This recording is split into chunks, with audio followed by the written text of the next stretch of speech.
ఓం గం గణపతయే నమః. ఓం నమస్తే. ఆత్మీయులకు ఋషి పంచమి శుభాకాంక్షలు. మన హిందూ బంధువులందరూ కూడా వినాయక చవితి నవరాత్రి ఉత్సవాలలో అలా ఉన్నారు. అయితే ఈరోజు ఉన్న ప్రత్యేక విశేషము ఋషి పంచమి. మనము సాధన చేస్తూ ముందు తరాలకి అందించవలసిన ఆధ్యాత్మిక జ్ఞానాన్ని అందించిన మహర్షులు ఎందరో ఉన్నారు. వారందరి తరపున వేదవ్యాస మహర్షికిని, సద్గురు ఆదిశంకరాచార్యుల వారికి మనము కృతజ్ఞతలు తెలియచెప్పాలా.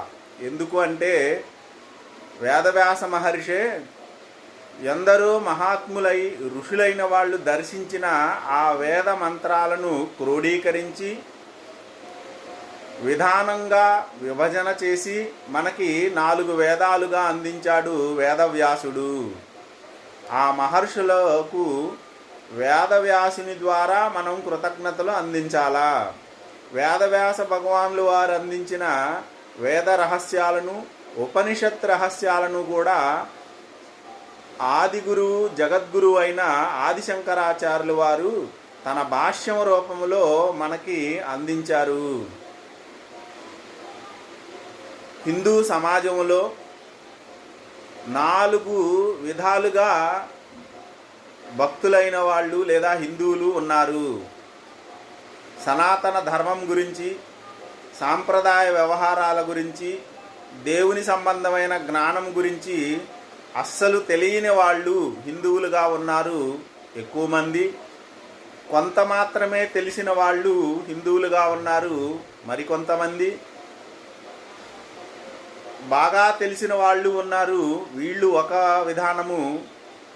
మరి శాస్త్రజ్ఞానములో ఆరితేరిన వాళ్ళు చాలా కొద్ది మందిగా ఉన్నారు. పండితులైన వాళ్ళు, సాధువులైన వాళ్ళు ఈ విధంగా ఉన్నారు.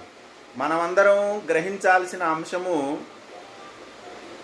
మనం ఆచరిస్తున్న విధానం ఏదైతే ఉందో అది ఇతరులు మనల్ని విమర్శించకుండా ఉండేలా ఉండాలి.